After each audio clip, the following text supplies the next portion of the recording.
یہ جو آج آپ نے سنا بھی ہے کہ عمران خان صاحب نے بجائے APC میں جانے کے جیل برو تحریک شروع کرنے کا اعلان کیا ہے. اس سے پہلے بھی بڑے پولیٹیکل کارڈز انہوں نے کھیلے اور لوگ اس وقت تو کہہ رہے تھے کہ بڑا کمال کھیل رہے ہیں وہ. جب انہوں نے قومی اسمبلی سے استعفے دیے، اس کے بعد انہوں نے 2 اسمبلیاں تحلیل، اور اس سے پہلے اگر کہا جائے کہ جو 2 لانگ مارچز تھے، اگرچہ وہ کامیاب تو نہیں ہو پائے،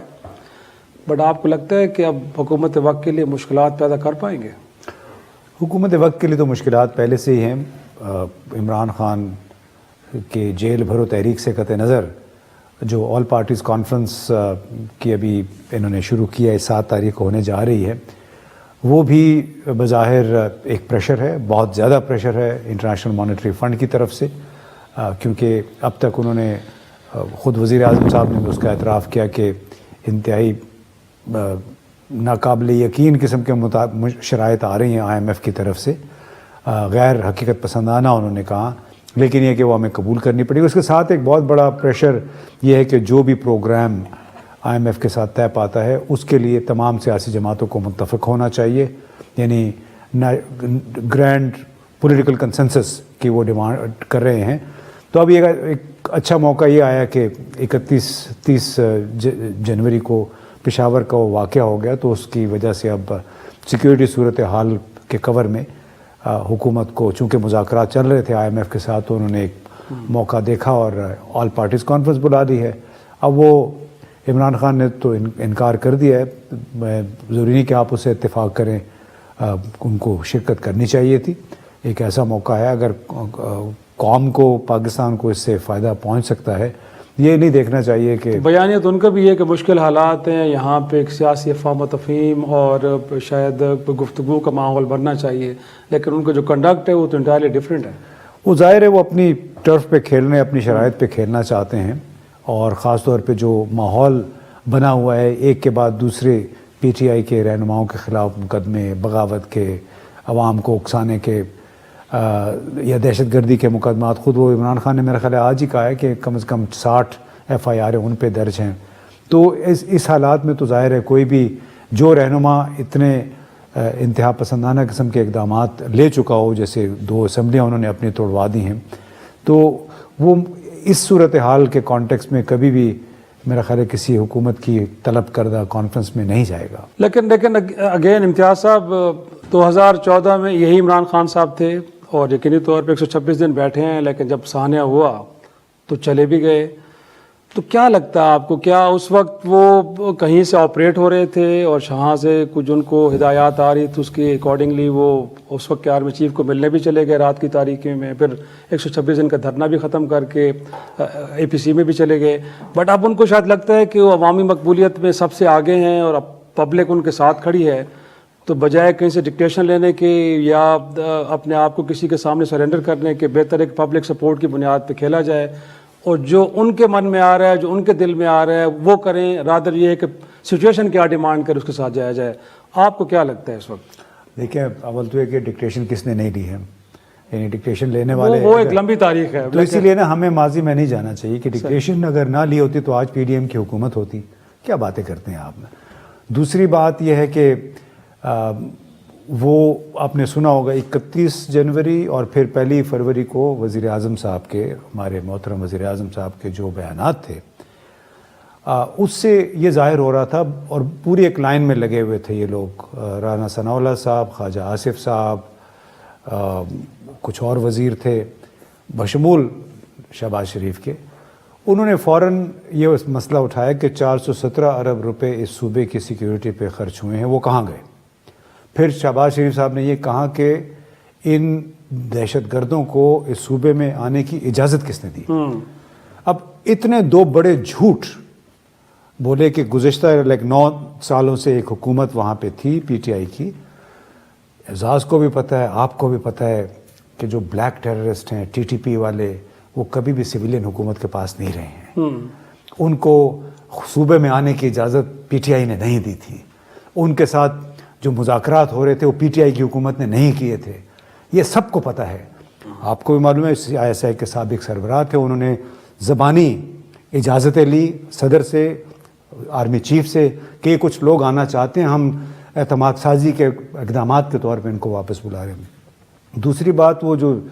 417 ارب روپے والی بات ہے، پتہ نہیں کس نے شہباز شریف کے کان میں ڈال دی، ان کو پتہ ہی نہیں تھا کہ 600 ارب روپے خرچ ہوئے ہیں اچھا، اس سے زیادہ رقم ہے ایک طرح سے۔ اور خود مجھے پتہ ہے چونکہ میں اس صوبے سے ہوں، فالو کرتے رہتا ہوں ہر سال، 620 ارب روپے کے قریب خرچ ہوئے ہیں۔ اس میں انہوں نے 5-6 باقاعدہ نئے اسپیشل اسکول بنائے ہیں، ٹریننگ تربیتی اسکول، اور سب سے بہترین کارکردگی خیبر پختونخوا پولیس کی رہی ہے خیبر پختونخوا میں، اس لیے کہ ان کا بہترین پارٹنر آرمی کا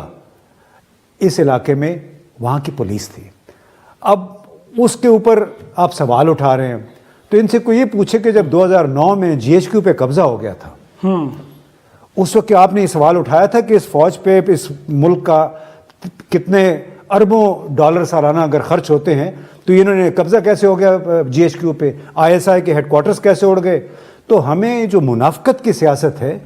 اس کو جب تک ہم الوداع نہیں کہیں گے اس وقت تک آپ یہ جو ایک دوسرے کے اوپر الزام تراشیاں، ایک اچھا ہے دوسرا خراب ہے، یہ اس وقت تک یوں ہی چلتا رہے گا۔ ہمیں جب تک دیانتداری سے ہم حالات عوام کو گمراہ کرنے کی بجائے دیانتداری سے ہم بات نہیں کریں گے، پاکستان یوں ہی عوام یوں ہی خوار ہوتے رہیں گے۔ آپ تو چاہ رہے کہ سویلین سپریمیسی قائم کریں سر، آپ تو ان کی نیت کو ٹھیک طرح سے ریڈ کریں نا۔ آپ خان صاحب اب کہہ رہے ہیں کہ شاید وہ اپنے آپ کے لیے وہ سویلین سپریمیسی کی بات نہیں کرتے۔ دیکھیں خان صاحب تو بڑے خراب انسان ہیں، اس کو چھوڑ دیں۔ ہم دوسروں کی بات کرتے ہیں کہ کتنے درد دل کے ساتھ اس ملک پہ حکمرانی ہو رہی ہے۔ آپ کو پتہ ہے اس وقت وزراء کتنے 78 ہیں؟ جی ہاں، آپ کو پتہ ہے کہ ہمارا وزیر خارجہ ہر دوسرے دن غیر ملکی دورے پہ ہے، ان دنوں میں باہر ہی ہیں۔ آپ کو پتہ ہے کہ اس حکومت نے جو کہ بھیک مانگ رہی ہے آئی ایم ایف سے 1 ارب ڈالر کی، 90 ارب روپے انہوں نے ترقیاتی اسکیموں کے نام پہ دینے کا فیصلہ کیا ہے اپنے اتحادیوں کو۔ اس مشکل ترین اقتصادی صورتحال میں صرف 8.5 ارب روپے وزیر برائے ہاؤسنگ و ترقی جو تعمیرات کا وزیر ہے، کون ہے؟ جمعیت علماء اسلام کا ایک وفاقی وزیر ہے، تو اس کو خوش کرنے کے لیے اس کی وزارت کو 8.5 ارب روپے دے دیے۔ اس وقت ایک ادارہ ہے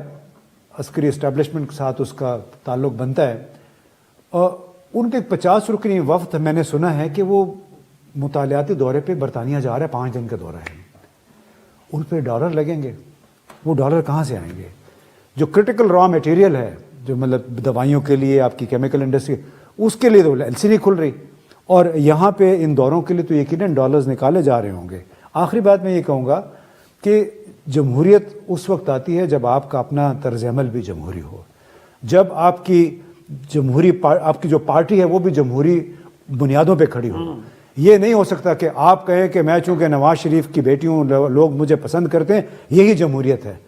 یا بلاول یہ کہے کہ چونکہ میری ماں شہید ہوئی تھی لہٰذا میں جمہوریت ہوں۔ انہوں نے یہ بھی کہا تھا نا کہ democracy is the sweetest revenge.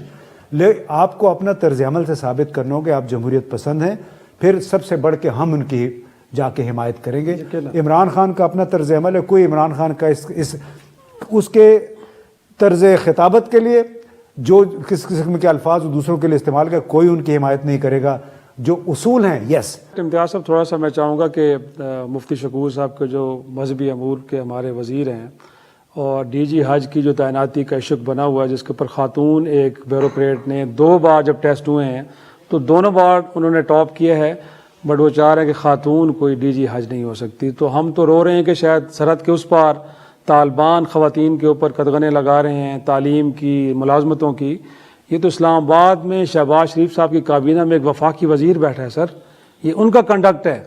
But کوئی بات نہیں کر رہا اس معاملے پہ۔ دیکھیے بات کریں گے تو پھر ہمارا پی ڈی ایم خراب ہوتا ہے، اور دوسری مولانا صاحب ناراض ہو جائیں گے۔ جی مولانا صاحب ناراض ہو جائیں گے، تو انتہائی ایک افسوسناک صورتحال ہے، اور جو